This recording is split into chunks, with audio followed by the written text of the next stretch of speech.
everyone. My name is Christine Han and I am an arts writer. Thank you for joining us on this conversation held in conjunction with Singapore Ceramics Now. Today we have with us artists Chua Soo Kim, Stephen Lowe and Daisy Toh. Hi Soo Kim, Stephen and Daisy. Hello, hi. Hello. Let me introduce our speakers. About Chua Soo Kim. Born into a family of potters in 1958, Soo Kim started training and working with his family's pottery at the age of 12, where he began his lifelong interest in glaze research. He became a master potter at the age of 15 and has worked as a professional potter and glaze chemist for more than 30 years.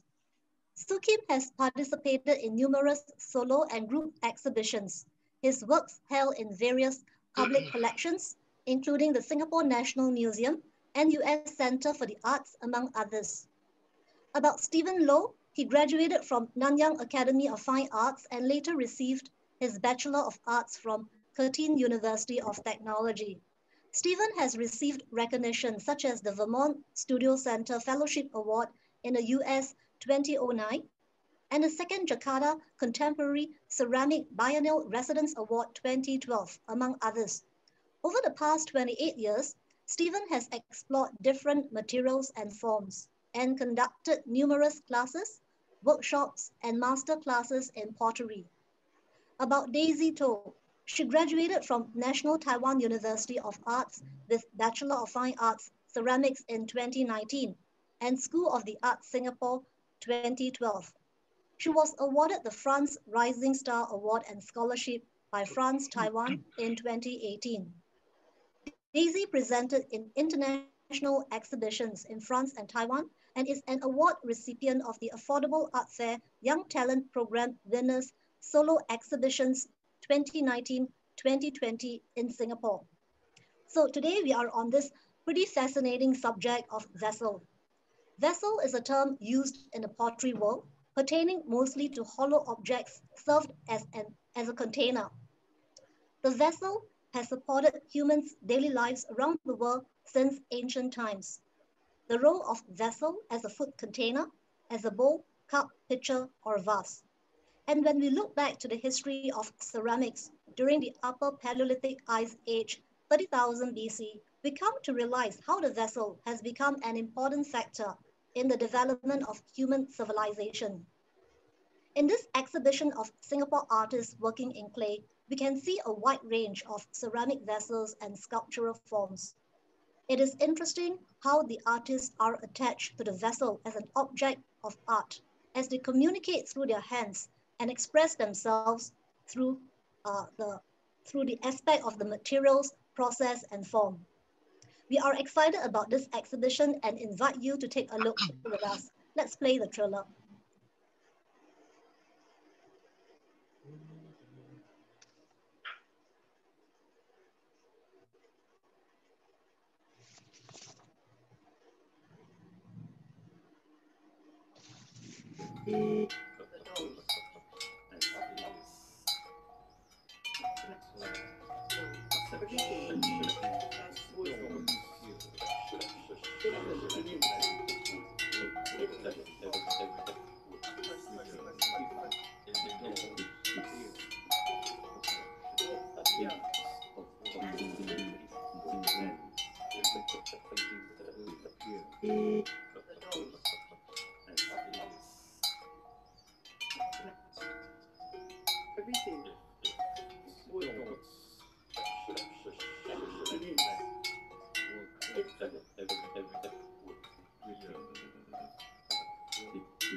We hope you enjoyed the trailer and do come by to check out the exhibition.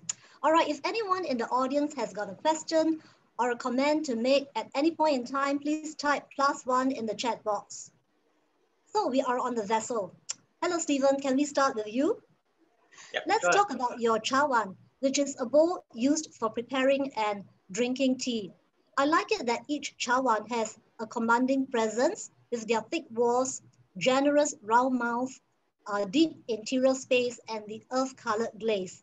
Is there a certain concept or theme behind your practice? And can you talk a little bit more about your one bowl, one story? Yeah, sure. Hey, everyone. Today I would like to share with you about my journey, about my Taiwan. It was inspired by Peter Lowe in Nine Academy of Fine Art. So Peter Lowe is a humble man and such one that I have been huge respect for. He created wonder from literally nothing and literally built his success and with his own hand. So I still recall back that he had been, frequently carry heavy recycled clay from Singapore to Malaysia. That to me is how earnest his patience and his artwork. He will also ensure that the welfare for his students by similarly some gadgets that eventually means so much to us, such as preparing tea, serving tea with a beautiful tea bowl, and it's such a kind gadgets, and I hold such a sentimental value for tea bowl. Yeah, and for my creation work, I create my work. I regularly travel across the border to Malaysia in the heart of forest. My main reason why to get closer to forest. As a ceramic artist, I enjoy searching fresh clay material from a local ground, and that is where I can find local clay. So natural environment is more ideal for me. And also I prefer to work in a quiet place and where I can fully concentrate and better translate my thoughts and energy into my artwork. So my artwork speaks strongly of my connection and deserves to be natural.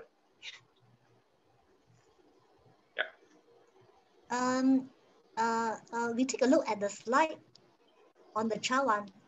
Yep.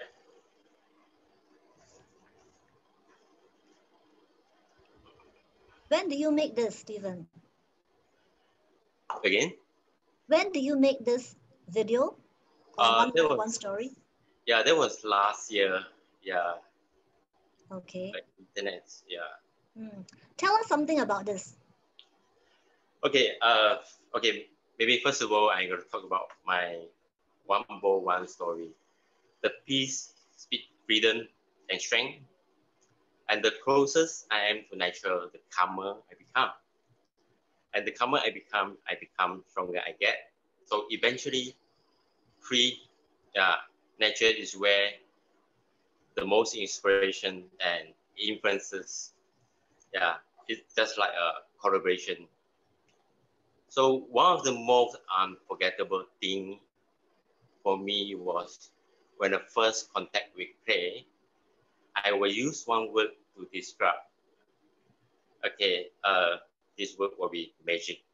So it's a kind of interaction and communication between pupil and clay. So my first contact with clay, it let me found myself. And clay have endless work with me in the process of my dialogue, and they are joy, angry, sorrow, with accompanied with through every stage of my life. So the interaction of clay always affects my heart toward freedom, toward inner peace, and transparency. So the love of clay lead me to the goal. It is not only bring me happiness, but also bring me confidence. So falling in love with clay is the happiness in my life. How many bowls have you made so far? Thousand and thousand. I think probably million of bowl, because since I started making bowl, that was when I was 9 academic. So right now I've been doing for 28 years, I think more than million pieces. Yeah, I love TiVo. I enjoy making TiVo. TiVo always make me happy. Right. And you want to talk about your planet series, the next slide? Okay, yeah, sure. Okay, my new series of planet. Yeah, you can see all the planets over there, which is actually I'm using milk, yogurt, and flour, which is actually inspired by one of the European artists. Okay, the time I was invited for artist residency, and this guy was doing this Obara flowering, which is flour, yeast, and sugar, is to prevent porous. So I was thought that it might have a potential to create vibrant of colors. So it was so amazing when I look at this kind of flowering. So I spent almost 2.5 years to develop this technique of flowering, which I use milk, yogurt, flour, and have been fermented for 1 year. No, 1 month, something go up to 2 months. Yeah. So this series of work is about the planet series is about the humanity and the planet. So the name of listen to the Mother Earth. So humans have been activities cause damage to nature, and the natural disaster have occurred affect the climate change. So our natural environment have become more and more fragile. So I'm trying to express the beauty of fragility of our university. Yeah. And yeah, so I'm actually trying to create also form and texture and with the Obara flowering. And we see the work in your background, in your studio, behind you. Yes. Yeah, so can you show the audience? Yeah, so this is my planet series. Okay. So at the back representing our universes, and those pieces over there, this is actually galaxy. So our make a play, and every single piece I emphasize on rhythm. In fact, rhythm actually helped me a lot. So I will show you some sample. Can you see it? Yes. Okay, so by looking at this piece of work, okay, every single line which is actually one dip. So sometimes each ball I can dip up to 150 times just by dipping, and I emphasize on rhythm. So the rhythm actually comes from the drum beat. Okay, I'm going to show you a few more.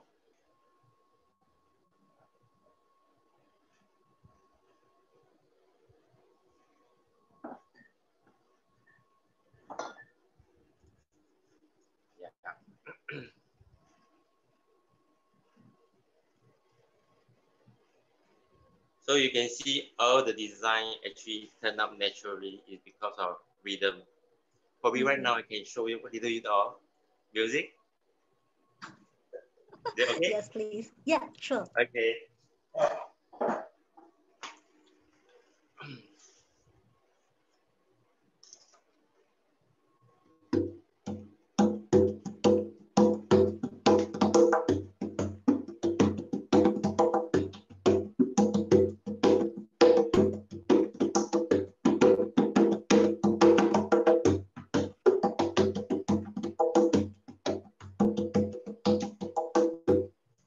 Yeah, so basically all these rhythm, just for example, so I'm going to use this rhythm to interact with my clay work. So when I'm following the 1160, I'm going to pick it up, then I'm going to think about and that is how it turned out so naturally. Right, that's nice to know. And Stephen, in terms of clay and ceramics, creativity is a matter of knowing how to work with them, their potential and limitations, so you can put ideas into practice. Can you briefly describe your creative process and the main steps? What inspire you the most Do you have a favorite stage or moment among the steps that lead to the finished piece? Yeah, I think right now, because I'm actually more inspired by nature. Yeah, and also I'm really observing like surrounding area like rainings and the wind blow, and that's it how the influences come from. And doing my artwork, then I got to think about what sort of material, what sort of clay is suitable for my artwork. For right now, I'm actually work on the planet series. You can see all the planet series, which is emphasized on rhythm and also using a lot of white stoneware to show that the texture is more contrasting. Yes. And I also did some sculpture. Normally sculpture form, I will use raku clay because raku clay it contains a lot of fire block and it lasts shrinkage. So it's good for making big pieces. So you can see that at the back, that pieces, that wall mirror, which is actually using raku clay. Yeah. Right, okay. And you want to play something for us? Yeah, the next one, probably going to show you my ditch. Yeah, so this is one of the instruments which is made of clay. I was so inspired when I was in Australia. So this is a didgeridoo, but I make it into a clay form.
Wow, what's that sound? Thank you, Stephen, for playing for us on your handmade clay didgeridoo. That's fantastic. It Yes. is interesting that you relate your creative process to creating music, like the drum beat, dum duck, Yes. dum dum duck, dum. Like how you described to me, when you move back and forth between the kiln and the fermented milk mixture when creating the planet series. So very nice. Thank you, Stephen. Thank you. In the last few years, we have seen younger artists and those just graduated from art school adopting clay as a medium. Despite that, the history of clay is ancient, and I think for many artists, clay still seems like an untouchable medium. Part of this, I think, is based on scarcity of materials and studio facilities, unlike for paintings where you can actually do at home or in the studio. But with ceramics, you have to have access to a kiln, and kiln firings can occur at all hours. So, hello, Daisy. Considering these challenges, um, can you share with us on what inspired you to do ceramics and what was it like studying at the National Taiwan University of the Arts and what discoveries did you make? So I actually first encountered ceramics in a community center because my mom sent me to Tanjong Pagar Community Center to learn. So I started with like hand building little clay tortoises and all. And I think there was a beauty in seeing the people around in the studio making different works. And that's what it started the journey, my journey in ceramics. So when I went into School of the Arts, Singapore to study, I specialized in visual arts, ceramics, and that's where we got time to explore and experiment with clay as a medium. And after that, after graduating, I really decided to pursue ceramics and further my studies in Taiwan. That's when I went to National Taiwan University of Art. And it was really a great journey, and there was so much learning involved as well. Yeah. So some of the discoveries I made in the journey of ceramics in my crafts and design department, under ceramics, we actually went into a lot of technical aspects. So we learned a lot of different techniques other than wheel throwing, sculpture coiling, or even decorative techniques. That's where my teacher showed us how to play with color pigments and slip. And that's how I started to develop my slip casting technique. So slip casting is actually quite a mass manufacturing process, but the way that I approach slip casting is a bit of a contemporary take, where I rotate the plaster mold, and as the slip dries, liquid clay dries on the plaster, it creates a very subtle layer and line. And as I continue to rotate the mold, I adjust the colors of the porcelain slip. And that's where I create all these different objects or vessels with different colors and hues in them. Yeah. So if you, in my travels from Taiwan and Singapore, there was always a constant struggle in the sense that there was a sense of uneasiness when I was in Taiwan for over 5 years. I felt a little strange but when I came back to Singapore, I felt foreign in my homeland as well. So this sense of uneasiness was what inspired me or kept me in ceramics or slip casting works and developing the tech. I was caught in a space that was a liminal, and throughout this experience of uneasiness, the only thing that brought me a sense of calm was when I was looking at nature, looking at the ocean, and viewing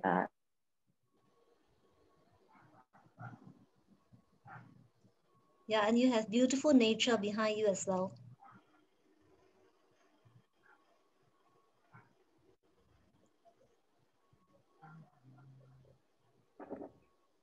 Daisy, wait, we can't quite hear you.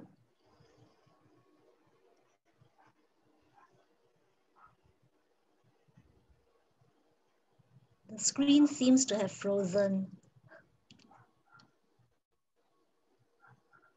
Daisy, are you there? Sorry, a little bit of technical glitch. All right. At times, we hear from people that some of the best ceramicists they know are chemists. The chemical makeup of glazes and the effects they have when fired are oftentimes what we love the most about ceramics. It is what gives the pieces an interesting tactility. And most people in the art world couldn't explain how the artists got these effects. So on matters of glazes, metallic oxides, carbonates, and dioxides, we have to speak with Chua Soo Kim, himself a glaze chemist and researcher. So hello, Soo Kim.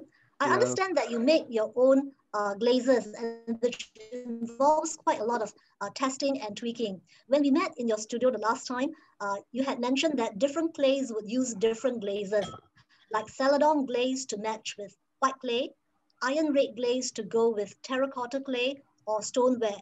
So can you share about your experiment on the glazes and how you would tailor it to suit whatever you're making? Hello, everybody. My name is Soo Kim. I am a full-time potter. I've been doing pottery for the last 30 or 40 years and spend most of my time doing glaze research on color using different material ingredient from various places. That includes our Singapore local material. So for the past research and the experiment, I found quite a few interesting things that glazes reflect to the clay. It changes the color.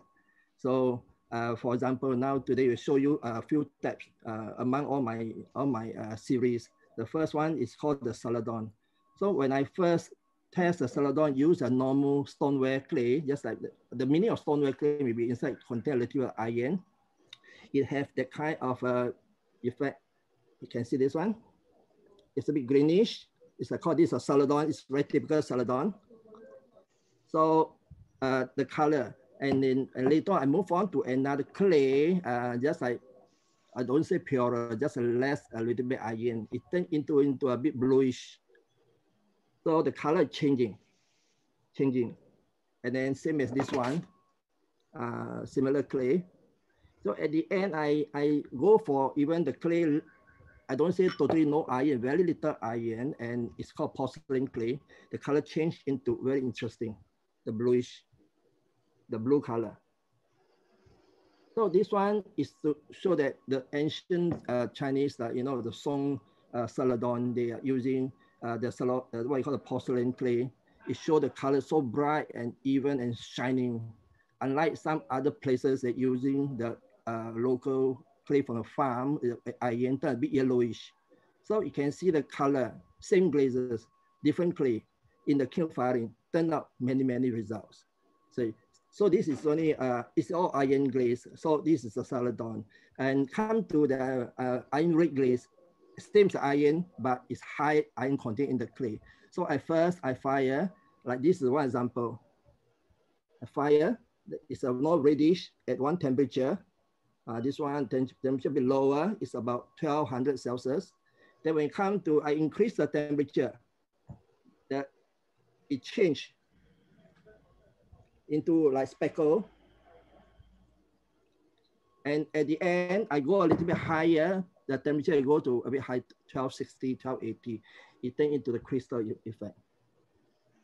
So this is similar to like China, we got a place called Jianyao. Jianyao is similar to this. They are using the iron to create all this, and sometimes it turns into this. Is like this is from the Jianyao, all the same iron glaze, but it turns into the dark with the iron content higher in the glaze.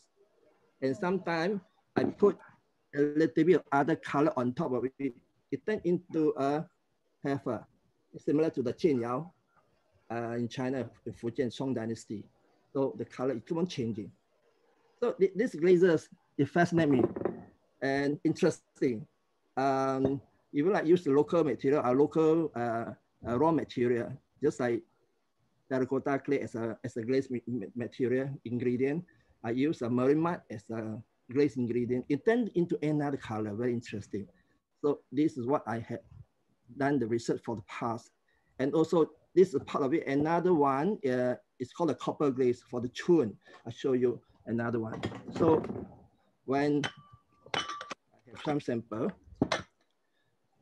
So when first I put the chun, this is a chun with a little, it's a copper glaze. Copper is a CuO. People know and do a pottery, they know. Copper glaze and copper with a little 1 or 2% in the glaze, it turns a bit light yellowish and milky. So when I increase the copper, it turns into the bluish. You can see all this, very clear. And these are from the normal stoneware clay to yellowish buff clay. So at the end, I turn into a darker clay with a high iron content, something like terracotta clay. The blue even more subtle. It's changing. So this is all the chun. So in China, they call Jianyao chun. All from Song Dynasty to Yuan, that kind of to Ming, that kind of thing. So these are the color changing. So you see, there are so many ranges. Of course, there are some others I'm not showing here. There's a limited of time. I just show you 3 of the samples. So these are the research for the past, and it made me more thing to study. And traditionally, they fired the glaze in the kiln at a very high temperature, about 1300, 1280, very high temperature. But now what my job, the research on gone to the temperature, put it down lower to 1200. So that's about 100 degrees different from the tradition. So in order to save a lot of energy, your kiln wear and tear is much lower. So it saves a lot of cost. Also, this is my main job as a glaze research fellow, the kind of thing. Thank you. All right, thank you. Over the years, Soo Kim, you have developed your own technique of peat firing. Okay. So most of us may not know that peat firing is a more extreme version of firing, where many pots can be packed into large holes dug in the ground and surrounded with materials and wood for firing. Indeed, peat firing would appear to be a haphazard bonfire. But through your experimentation over time, you have been able to control the heat and the flame and produce wonderful pots with lovely colors and patterns. So, Soo Kim, you want to talk about that? Yeah. Can we see the slide? Yeah, later. Okay, the first later. In fact, the peat fire, sorry, the first slide. This one. Okay, when the talk about peat fire, actually this is a primitive firing. When the ancient time, they haven't developed the proper kiln. So what they do is just either open fire or just dig a hole or put all the pot inside with all the burning material, something like sawdust or stick, woods, leaves, all kind of thing, and burn off to get the kind of black and white, the kind of result. This is what you can do. So normally the clay they use either is a terracotta or maybe a dark brown color clay. So it's only two tones, brown and white or black, that's all. So when we come to Singapore, when I started do the peat fire, I also do the same thing with the pig, dig a pig. But the Singapore, the weather here, so humid, the humidity, so wet. So after you burn off the thing, left a lot leftover, just a charcoal, ashes. And then because of wet condition, the color turned dull, not so clear. So at the end, I just develop it into like above the ground, a ground pit. That means I'm using cardboard to fence up that kind of thing. And same thing, that one, it turned a big fire. So at the end, I still develop make into like in a container, oil container, just like the slide showing now. So I using an oil drum, 44-gallon oil drum. We of course dig a certain holes for the ventilation. And the bottom layer, I put some of the shaving and a bit of wood, what I call the wood ash, not the wood ash, what I call the sawdust and shaving. Then I add some of the chemical. The chemical for the green color, that one is the copper carbonate to create the red color. And there are some of the table salt we eat. So I show you some of the sample. So can you see the color here? Yes, the black, gray. The red color in the division, and then some of the yellowish, all these about yellowish, the yellowish here, is created by the table salt. And of course, the shaving, it creates the black and white. See the black and white? This is one piece. I have another piece I show you. Okay, hold on this side and I'll show you. Okay, so this is the color. So you can see many colors because the chemical create and the form. Can I have another slide, please? So the container I packing this way. Of course, on top I put some kind of the wood, let it burn. So for this condition, the fire like that is burned for about 4 to 5 hours later. Of course, in between, I have to replenish the wood. After they burn off, I put another layer of wood, let it burn. So normally I put 4 to 5 layers. Every time I put the wood in, burn for 1 hour. So about 4 to 5 hours into this condition. So this almost finished. Can see the bottom, the blue color, the flame, that's created by the copper carbonate. Okay, some a bit the fire, some bright yellowish, this is created by the table salt.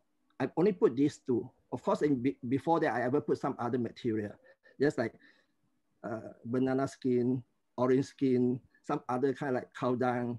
It turned out the color won't be so bright. It may have a little bit like so yellowish, the kind of thing, because of the content of the material, salty material, the sodium.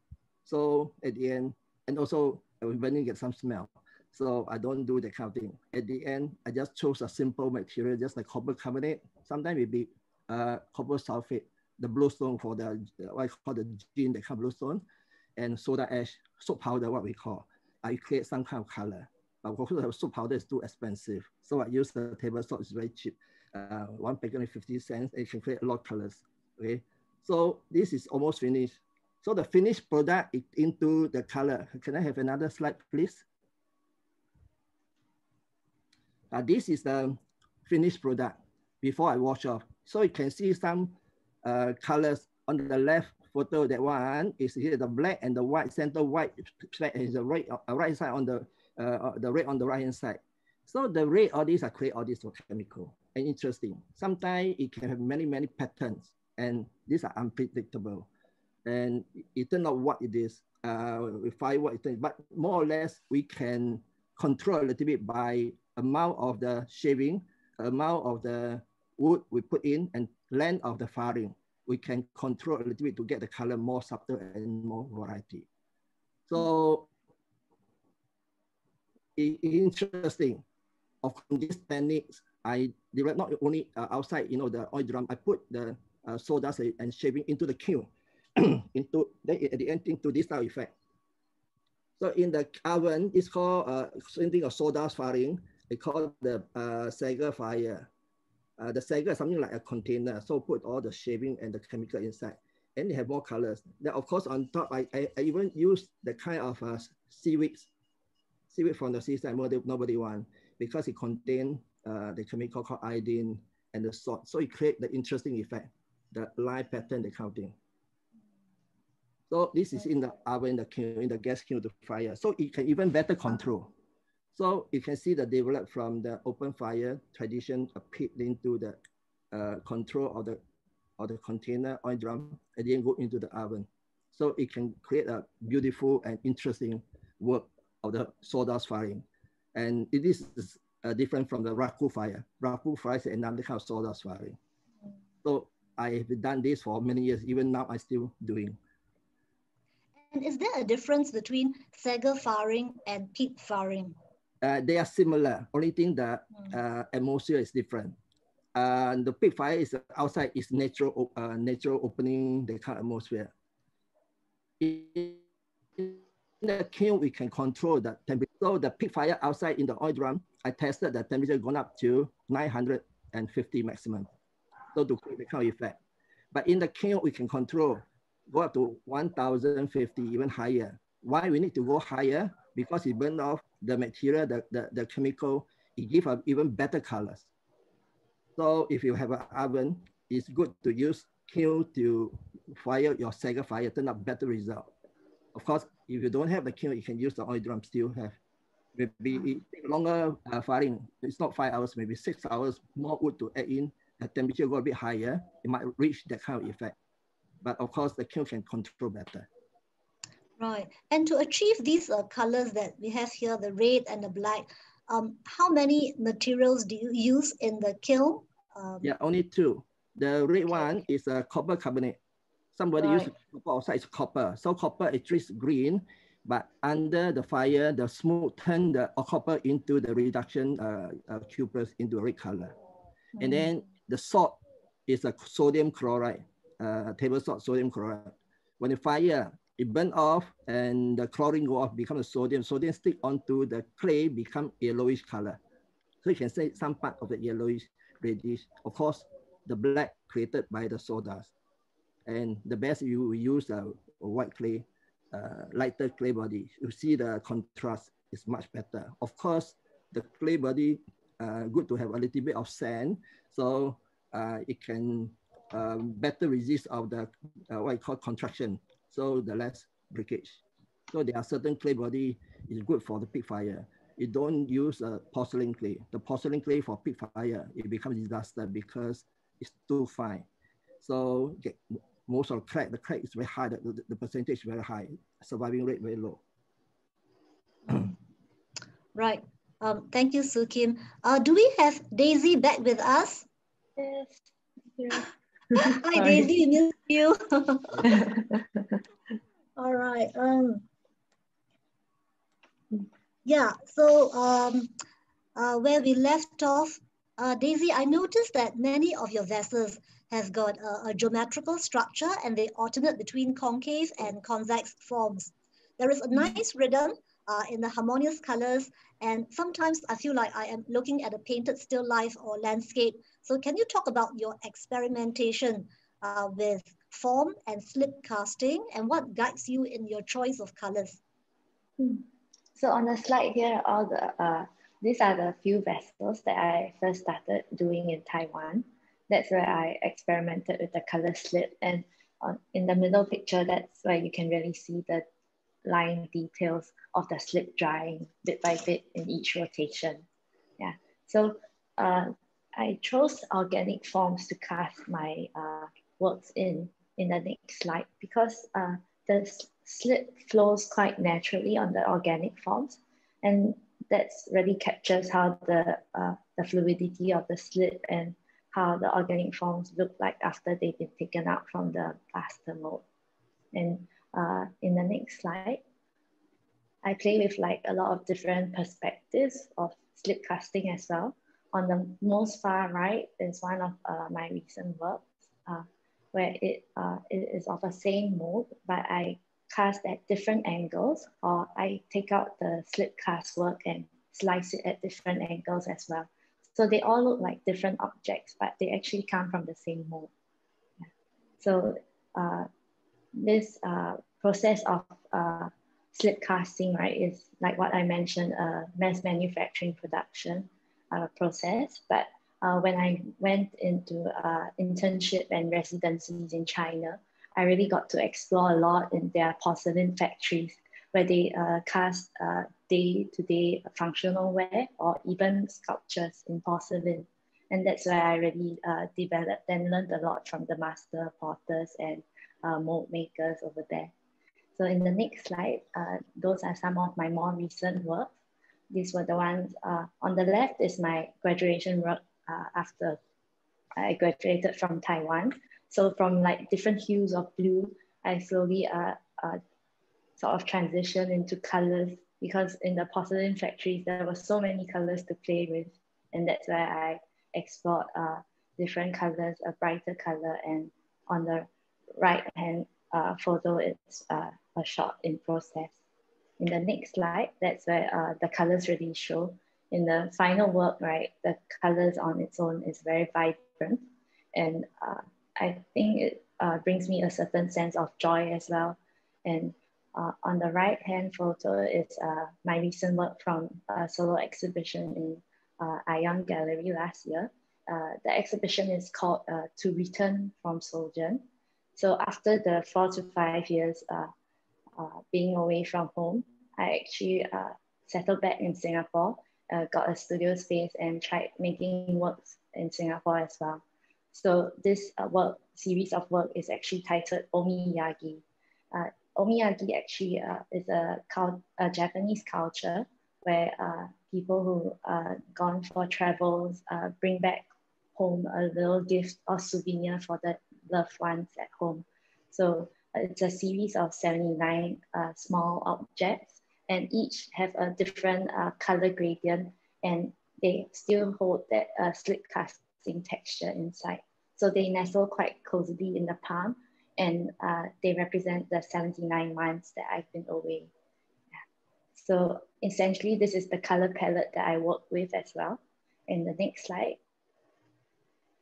I developed it into a vessel form, a series of 7 vessels. So from far, they actually look very colorful, and they hold colors that resemble like a skyscape, because I'm often inspired by the environment that I'm in. So when I look up in the sky and look at the different, the beautiful colors, that's what I hope to capture in my ceramics as well. So the 7 vessels represent the 7 days a week. And I hope that in the different textures of marbling the colored slit or casting it, repeating that motion of casting on the inside, people can stop and take a look and observe the details and the beauty within. Yeah. So I hope that this also brings a sense of calm to the audience or those who see my works, because making ceramics or slit casting is what brings me calm as well. Very nice. Thank you, Daisy. Thank you. Do we have any questions from the audience? If you have questions or comments, please type +1 in the chat box. Okay, and I have a question for everyone. So what interesting new products or techniques are you working on? Can we start with Stephen? Okay. Yeah, for my own personal artistic development, I'm interested to big challenge myself to make big work.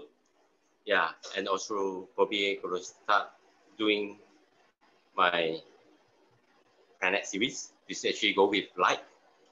Yeah, So I'm also would like to continue travel and sharing, educating more and more people around the world about the ceramic art scene. Yeah. Very nice. And how about you, Sukim? Any new techniques or products you're working on now? I'm working on the lava series. There's one showing now in the exhibition. So the lava series actually the one inspired by the nature about the global warming. So I have the icy cracking on the ocean, the lava flowing. For example, this is a type of lava. So it flow, you can see the floor. So the lava, a lot of people thought that it's maybe only a flame red color, but in fact, there are many colors. So that's my friend, Dr. Asaf Rahman. He lives in Hawaii, Oahu Island. After he retired from NUS, we worked together before.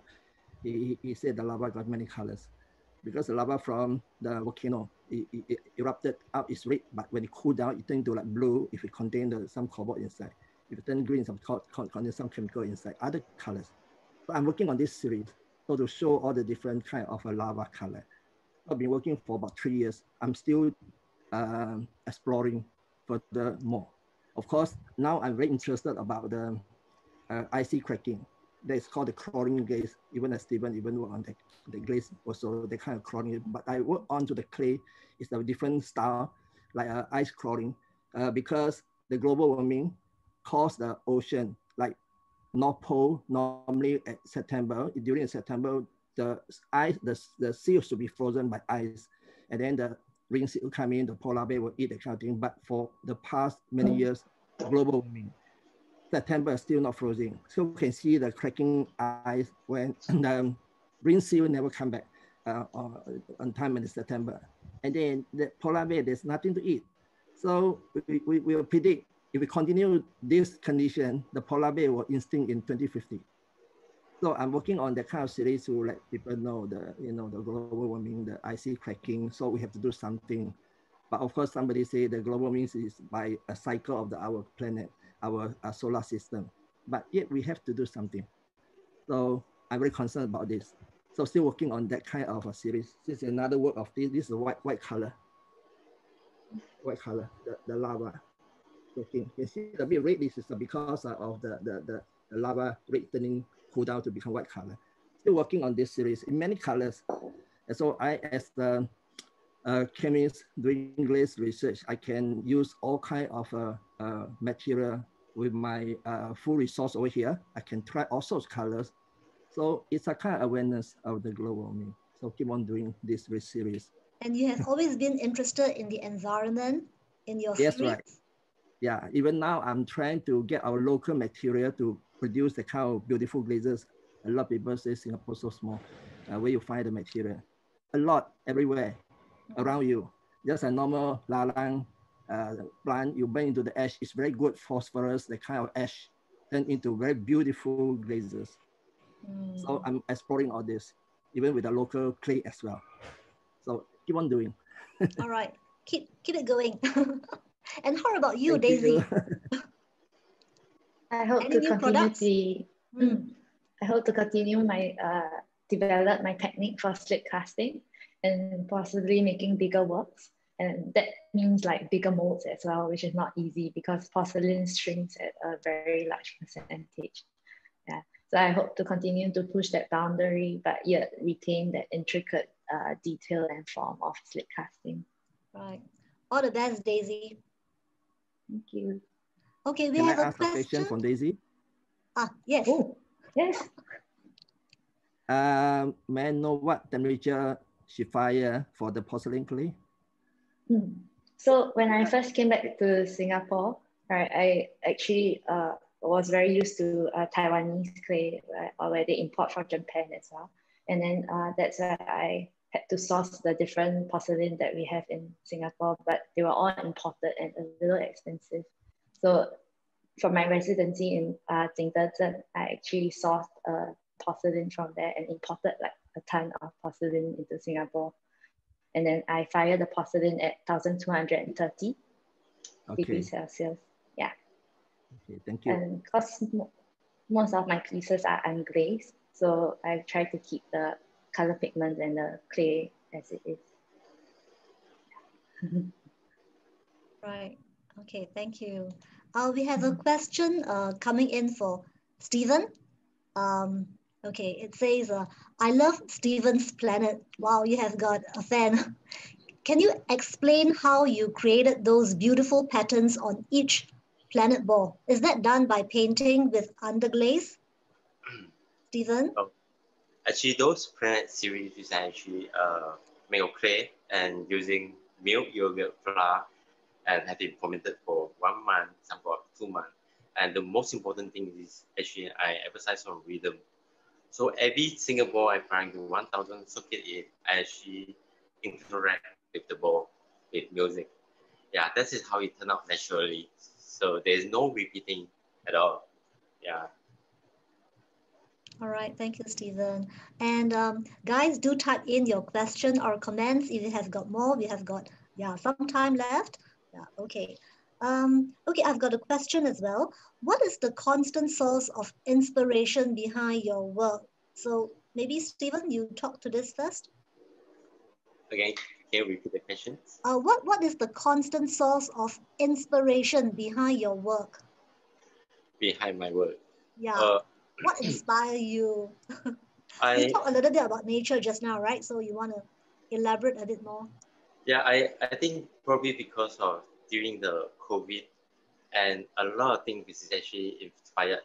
I found that our universal species actually activated by human being and been get destroyed. And then at the same time, I actually work in the planet. So I was thinking how fortunate that we can actually live in the planet. And then that is how the concept come out. Yeah. Yes. Right. Okay. And Soo Kim, your Yeah. source of inspiration. Inspiration. I'm keep on doing nature series from the nature because I travel. I see Where do you the go? environment change. I see the climate. I see the weather change. For example, I travel Australia for many years, and then every year they have a bushfire.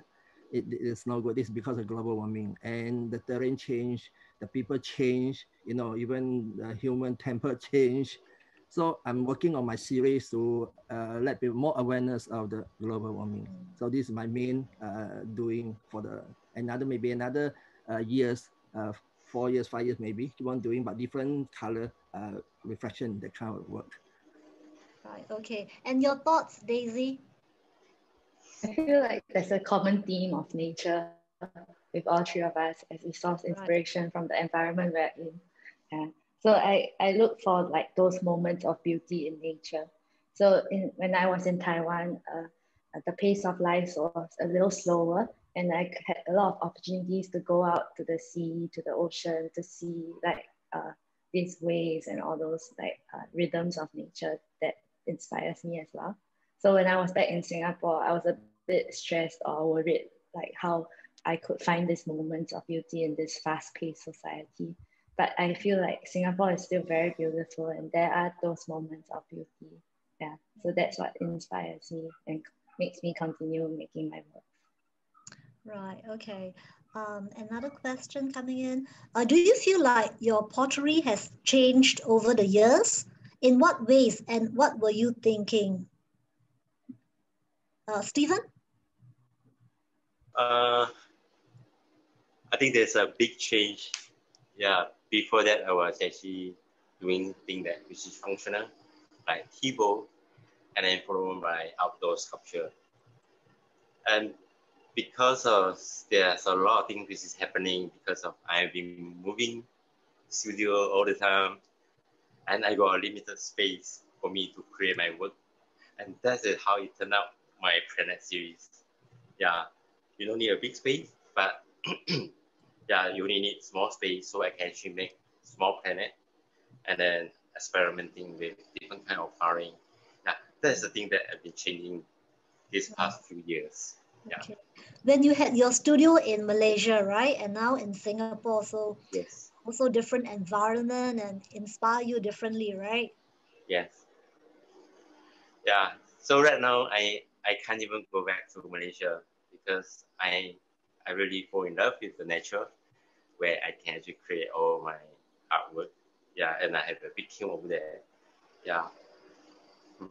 Nice. Singapore has got nice nature too. Yeah.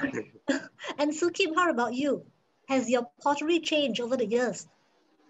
I believe my form doesn't change much. Only for a short period when I was in Engting, doing a little short period of the sculpture.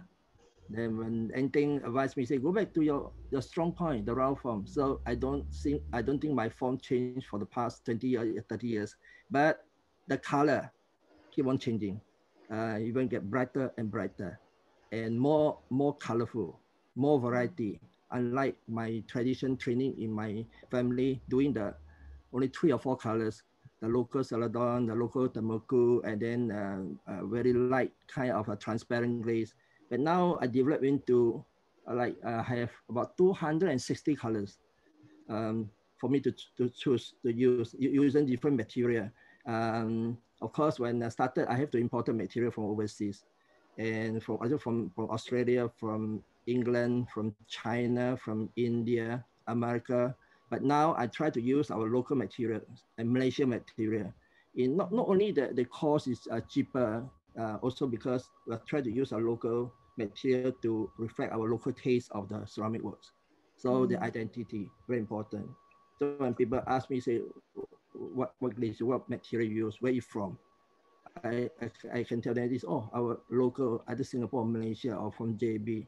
They are quite surprised. You have material over here? I said, yes. So this is my work on. And the see the difference between now and the last time is form the same, but the color keep on changing, more variety. I believe more colors coming up. So for you to see. Is there a reason why the move to embracing so many colors in the recent years? I think it's my own character. I love changing the colors. Of course, I keep the old colors. Even like same color using different material, it turned out slightly different. Then from another kind of material come in, blend together, a new color. So it's something like how to say, like for example, just an example, like say you're Chinese, you marry a Chinese, you get a Chinese face, but you're Chinese, you married to an Indian or Malay. It turns out the kid is a different face. Then your kid already mix another kind of the Caucasian. It turns another new thing. The glaze similar to this. So you keep on using this, it can more colors. Because my interest is to research, so I like to do this. So hopefully, by not too long later, I might write into a book to tell all this color, how it changed and variety. So at least the record for somebody want to know more about the glazes in future. Oh. So this is my aim. That's great. That's great. And Daisy, how about you? Like from graduation until now, your pottery, has it changed in some ways? You want to share? So I feel like I'm a relatively young artist being in the Singapore ceramic art scene. So when I was in school in SOTA or in Taiwan, I always felt that the works that I made were a bit like more assignment basis. Like there was a technique that was to be involved. And then only after I graduate, then I felt like, oh, what do I really want to make? And so slowly in these recent years, after settling back in Singapore, I've been trying to develop my works in a certain style or in certain forms that I feel can be approachable to people around me as well. Right. Okay. Okay. Now I've got this question. Whose work do you most admire in the world of ceramics and why? Not an easy question. Have a think. Whose work do you most admire in the world of ceramics and why? Soo Kim? I travel so many places, and that's a problem. I like all the pots, and there's I don't see any the most. In fact, I like them all, okay, but I always keen to do the kind of porcelain with the kind of carving. So I went to the New Zealand many years ago. That's about 30 30 years ago, 1992, there's a lady do a small plate of the porcelain. She just carve off into the kind of a new kind of a figure. So it's unglazed. So it carve off. It may carve 10 pieces, get one good. That piece of work I admire the most. Not only the patience, the control of the clay, the carving, the kind of thing. A small piece of work, it costs maybe $550, very expensive. And she maybe just sell one in a quarter of the year. So not easy to sell. Her name called Alexandra Boyd from the New Zealand. But I think she retired many years ago. So she's one of the most I admire and got the best work. But of course, there are many others. My friend in Australia, they did very, very good work. But compared to this is wonderful. I didn't show you today because I didn't know this question. Otherwise, I can show you the actual one. Very small plate, but with a very beautiful carving. And that work so detailed and so patient to do. I saw the table, at least 10 or more than 10 broken, and then 1 or 2 good ones. So when I bought that one at that time, she started tearing, say, I wish you want to buy the kind of thing. It's a good work. So this is one of the most. Alexandra Boyd, the name of the lady. Very exquisite handwork. And Stephen. Yeah. Sorry. Yeah. Okay. Sorry, Sukim. Sorry. Sukim, you have got something else to add? I know it's okay because my throat just a little bit of a joke. That's okay. Thank you. All right. Stephen can continue. Yeah. Okay, Stephen, whose work do you most admire in the world of ceramics and why? Okay. I not really have a preference of admire whose work. I think the most important is the identity is actually come up from the artist. Yeah, of course, I love the most. This is one of my friends from Spain. This is Rafa. So he actually did a lot of natural form and create also natural texture, and it really show that it's belong to that artist's identity. Yeah, that's one I like the most, and I also like something which is very unique. Like it can be porcelain, it can be crystalline, which is representing his own identity. Yes. Okay. And Daisy, you have got a favorite out there? It's a really big question. But then I feel like I'm always inspired and have a lot of respect for all the craftsmen and master ceramicists in Singapore. But I feel like there's always this spirit in ceramics or making craft. So there's this book that actually really relates and inspires me. It's called The Unknown Craftsman by Yanagi Soetsu. So he talks about like art and beauty and how like the makers are in the factories or like of heritage and craft, they actually go through all this training and making wares that we see in our homes today.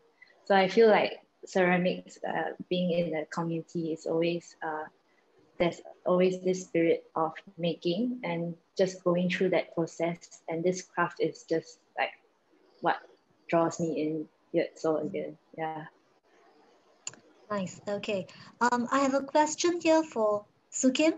Yeah. Chinese green ceramics called celadons are sometimes known as the jade of the Chinese porcelain. What makes the celadon so smooth and shiny at times? Has it to do with the glaze, the type of kiln, and the firing? Would you like to elaborate? Yes, that's other factors. Celadon actually initially when started from Tang Dynasty, then Song Dynasty, the color is a bit yellowish because it's from iron, very low iron, 1% of iron oxide in the glaze. And they use a normal local clay, the kind of from farming, so a bit of iron clay, so they're a bit yellowish and a bit rough. But when time passed, the skill developed, the kiln get developed. They get firing temperature can go higher. So they have the porcelain clay, very pure white color. with the glaze technologies, it get better. The meaning of technology better is that they can find even more fine the kind of material and go into very fine material with even the oxide, the iron grind into very fine, add into the glazes and fire into very high temperature with the porcelain clay. So the factors to get the green like jade and the shining is the porcelain clay. Of course, the porcelain clay, there are so many types, but China, you see, most famous is the Jindejian. And our homeland, the one from China, from Fengxi in Guangdong province, they produce a beautiful, that kind of celadon. And that because it reduced from yellowish into the greenish, like jade color, in the kind of wood firing kiln. So the key factors for the so smooth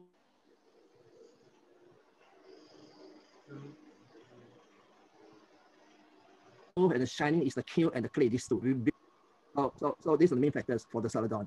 Of course, there are some other color of celadon, and the color won't be so bright, and because of clay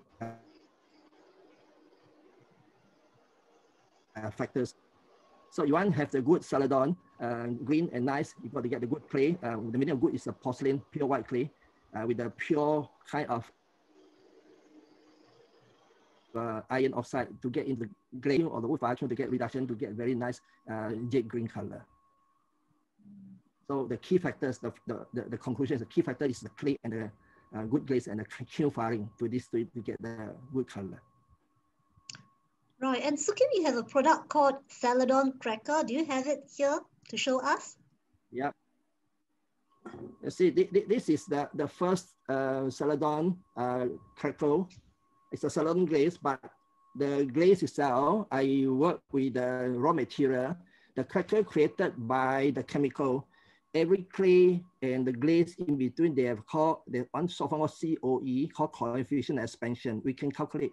So as long the glaze and the clay is soot, and then when fire at that mature temperature, it starts to have clays, like what you call a crackle. So this one. So at first, this clay with a little bit of iron oxide, so turn a bit yellowish. I showed just now. But even I use my porcelain clay, turn it to bluish. You can see the crackle in there. Inside, can you see? Outside, you can see. But this I didn't apply any black ink to have the crackle show. Usually like this type of porcelain ware, the celadon, I use for the tea. When the time you use, the tea does go into the line to get the brown line. So these are the porcelain crackle. Usually the crackle is created by the clay and the glaze in between the relationship. So it's to get the contraction of the glaze to get the crackle. This is already planned, you got the crackle. And in China, there's one period they call the Ke Yao in the Song Dynasty. Ke Yao, they are specialized in this type of cracker celadon. Beautiful, same principle. So last time the Ke Yao, because if fire, they say might be in accidentally. The younger brother fire the kiln, the elder brother go open the kiln, and then too hot, out of sudden contraction to get a crack is only a joke or whatever. It's like called Ke Yao, Ke Yao. So when that time is by happen accidentally. But now we know the relationship we can control. So like say another one can have an even bigger crackle. We can control by the clay and the glazes. See? So the crackle, a lot of people don't really understand. In fact, you can control by the clay and the glazes. So somebody, they got the clay, not suitable for crackle, they buy the crackle glaze and then apply, they say no crackle. They thought, oh, your glaze is wrong. No, it's the clay wrong, not the glaze. So you have to find both suit together to get the crackle effect. That's important. Right. Okay. Thank you, Stephen. Thank you, Sukim. A lot to learn there. All right. And now we have got a question for Stephen. Many of your sculptures and objects are made of raku clay. What are the properties of raku clay and why do you choose to work with it? I think more of my bigger work, which I actually consider use raku clay because of the shrinkage is lesser than white stoneware. So more of my big sculpture, I will prefer use raku clay. So it probably just shrink for 10%. So normally white stoneware, it probably shrink about 20%. So sometimes it might cause crack when you do sculpture. Yeah. Right, okay. And a question for Daisy. What were your first impressions of Taiwan? What influence have other ceramicists and your former classmates have on your work? So my first impression of Taiwan was when I first landed in Taiwan for my studies. Like I've never been to the country before, and I was alone and just getting ready for school. Yeah, but I think in Taiwan there is a community that is really very special, very welcoming, and even in the different kind of crafts, whether be it wood work or metal smithing or even leather craft, there's a lot of things to learn from each other. So the way that I learned in school was being in a ceramic studio. There was really this like little community or a family of friends and peers around you. Yeah. So our seniors would teach us how they develop their works, and we would have critiques as well. So this like constant critique or like just care for each other really is very meaningful and memorable for me. Yeah. Okay, and you mentioned before about there are very interesting art fairs in Taiwan in a weekend, right? Yeah. Yeah, yeah, and you So learn a lot from there as well. You want to talk about that a bit? the craft market in Taiwan is also very busy and bustling. So other than making our assignments in school, we actually did some functional wares and sign up for public fairs on the weekends to sell our works. And in a way, it was like an opportunity to meet your buyers of your works and have conversations as to what they like or how the Taiwan craft scene is like as well. So not just ceramics, there were like textile crafts or like illustrators, that kind of thing. It was very interesting. Right. And do you feel that there have been influences, from other ceramicists in Taiwan, or when they come to Taiwan from other countries, or even your former classmates, have they had any influence on your work, what you produce? So a lot. I think Taiwan is a good country where a lot of international artists would host their exhibitions or conferences there. So there was one year that IAC came to our school to hold exhibitions. That's where we got to meet a lot of different artists as well. And about influences, I guess it is a mix of everywhere, not just maybe in Taiwan is a little bit more influenced by Japan, be it like colonialism or like being near to Japan physically. Yeah, so I think a lot of the philosophy or the manners or their aesthetics of the craft is a bit influenced by Japan as well. Yeah, so I learned a lot from my peers, and actually after graduating from Taiwan, we all went into our different careers, and I think that's what is very special. And yeah. Okay, that's great. All right, I've got a question for everyone. This year has been challenging for most people, including artists. How have you coped with this disruption of COVID, and has it informed your work in any way? Stephen, you want to start first? Can you With the repeat the question? lockdowns, with the lockdown and all that, this year has been challenging for a lot of people, including artists. How have you coped with this disruption, and has it informed your work in any way? So with the lockdowns and staying in, you had new inspiration. How has it affect you? I think for my personal feeling, I learn nature. So in fact, during the lockdown, I have limitations of producing my artwork, especially big work. Yeah. So I think, and also I think this is actually a big change in our life, especially nowadays people are, everything is work online. Yeah. So I'm not specialized on online, and I think this is a big change for me, which I think is the right time to learn. Yeah. Right. Okay. And then Sukim. Uh, to me, people say, oh, when during the lockdown, circuit breaker, got disruption. But for me, I think the 2 months very good for me. I've been busy in the school teaching. I'm an artist mentor for the school.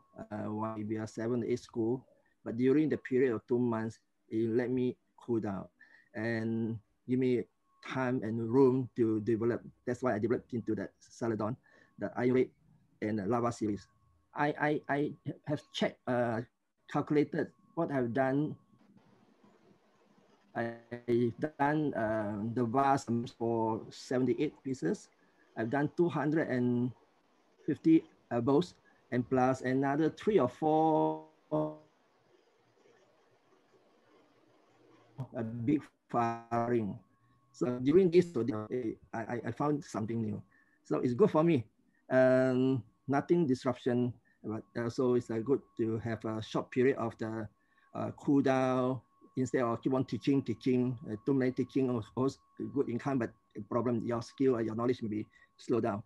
So it's good to have a short period of a stop and then keep on moving on the creation. It's better for me. So there's no disruption. I don't know how about others.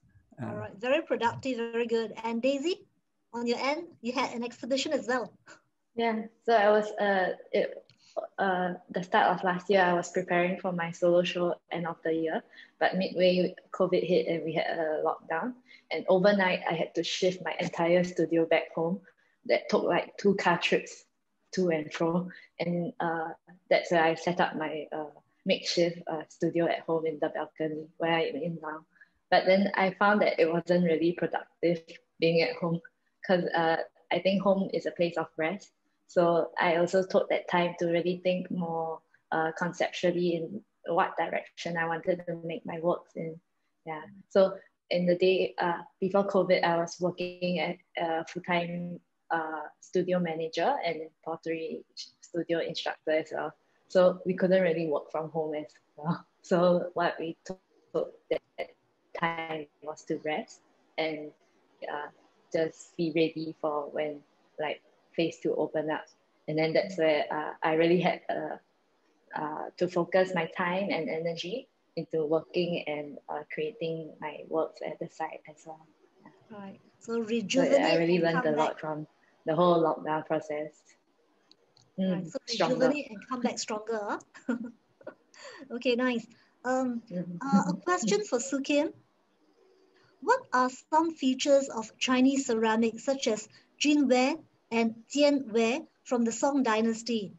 What will you share with a collector interested in Chinese ceramics? And how do you cultivate a collector base? So quite a long question, a few parts. Take it slow.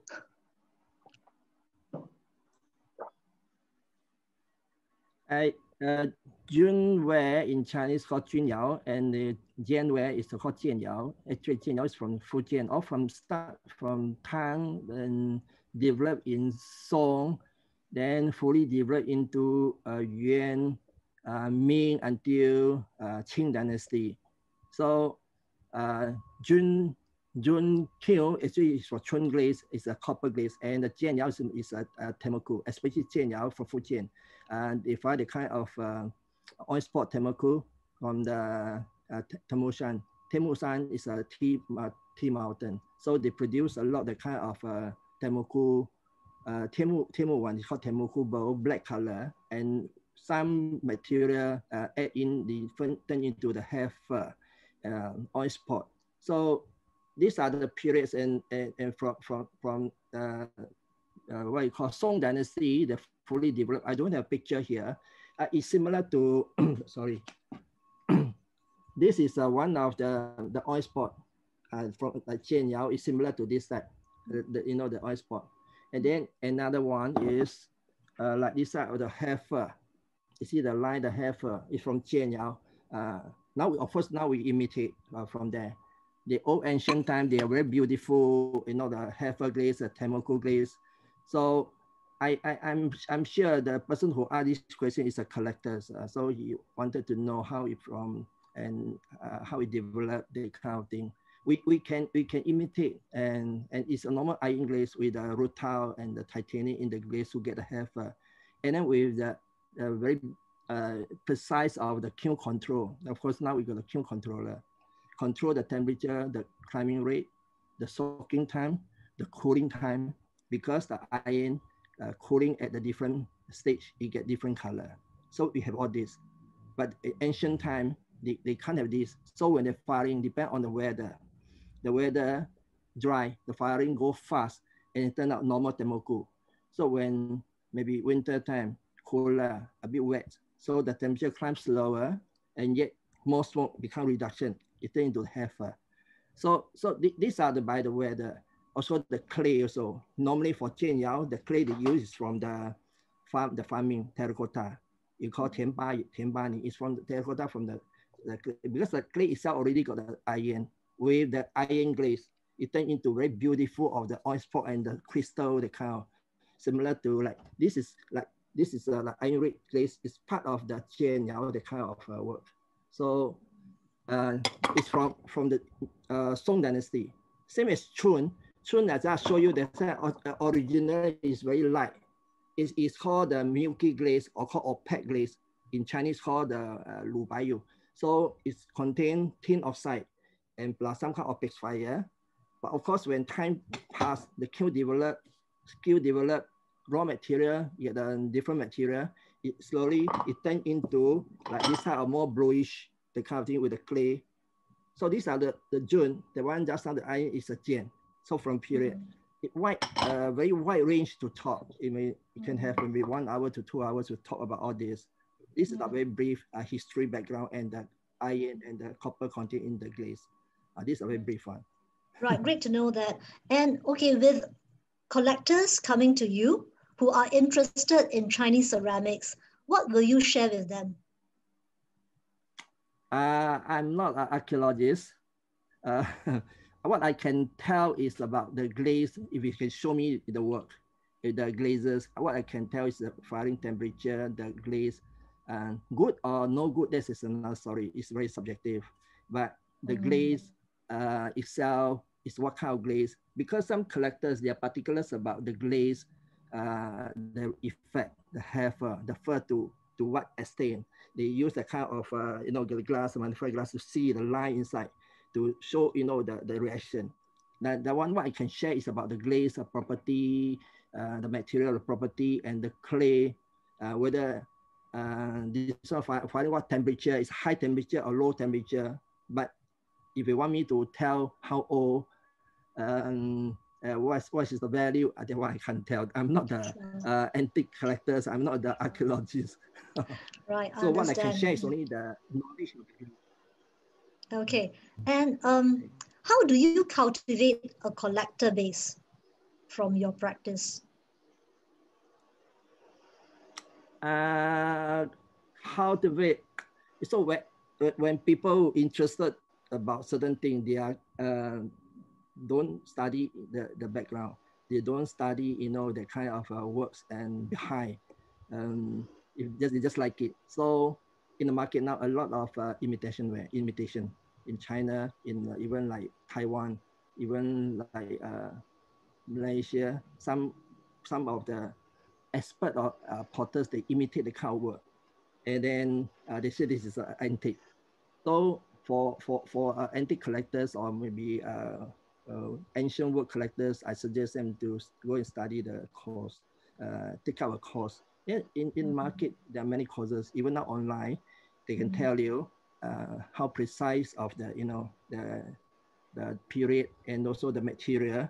So at least you understand when you see the work, when people want to sell you, the collector want to collect the work, at least you understand the value.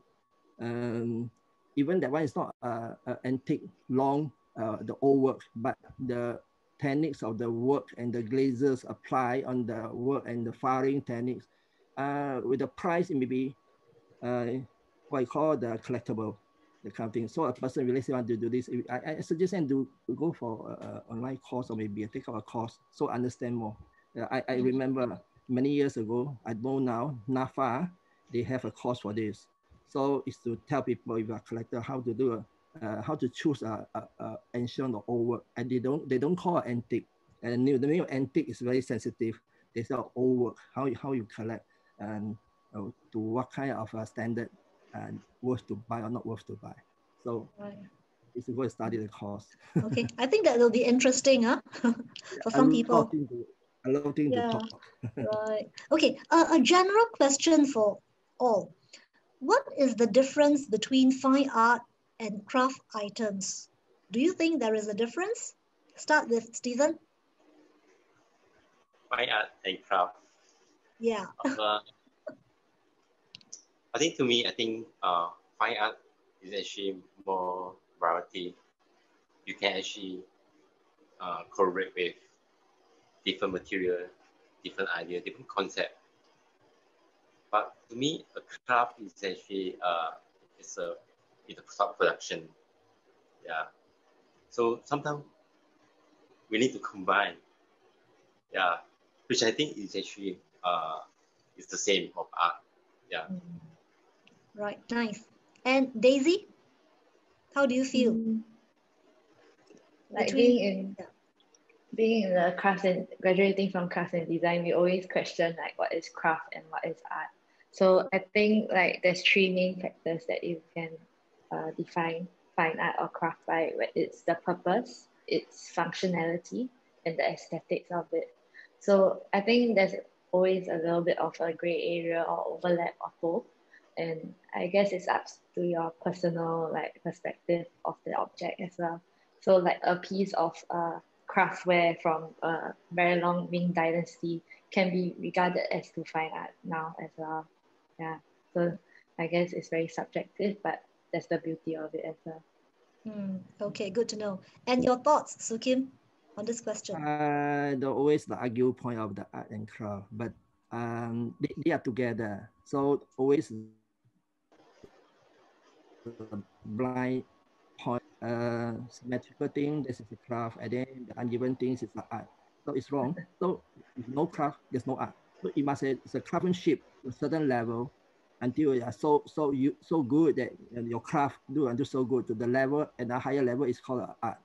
So there's one philosopher from the Western, I mean from UK, I forgot her name. He say, skill is the beautiful art of the craftsman. So it's important. Skill is a beautiful art of the craftsman. So you have to manage your skill first. You do until it's so good, then you're not using your hand to do. You're using your heart to do. I don't know whether people understand this point. From there, then you can develop into a higher level. That level is the art. Just like a painting, choreographer. Every time you just write a word, or like now call do a big word, just do until you're so good that the stroke there, that is a form of art already. Same as like you're doing a ceramic, same thing. You do a glazing. A glazing, of course, got to do brushing, spraying, and then dipping. Until one day you just dip in and splash a little bit, the line pour, the art. Like a chef, you do a cooking, a chef, a food, a plate so big, you put one side, then the rest of it, just use a sauce to draw a line. You don't see the dish is a food. It's a form of art. So if you're able to do that, your control is there. I mean the control, that is the art. So people have to understand this point. Right. So it is the heart that matters the most, huh? Yeah, wow. Right. We learned so much, from our speakers today. And from what we hear, there are many approaches to looking at and appreciating ceramics. The aesthetics of form, the line, glaze and color, the chemistry behind the vessels and glazes, the technologies employed to combine raw materials, as well as kiln architecture, firing techniques, and so much more. So though overwhelming, I think we simply love the ceramics that we see and can hold in our hands. And also thank you so much, Stephen, Sukin, and Daisy, and to our audience. And now a final call out to come see the exhibition, Singapore Ceramics Now. Don't miss it. The inaugural exhibition featuring works by 19 artists, and to come experience and reconsider Singapore ceramic art, its history, its contradictions, its diversity, and its implications now. So all at Gillman Barracks, Block 7, Level 1. We see you there, yeah? Thank you so much for joining. Bye-bye. Bye-bye. Bye. Thank you. Thank you. Bye-bye. Bye.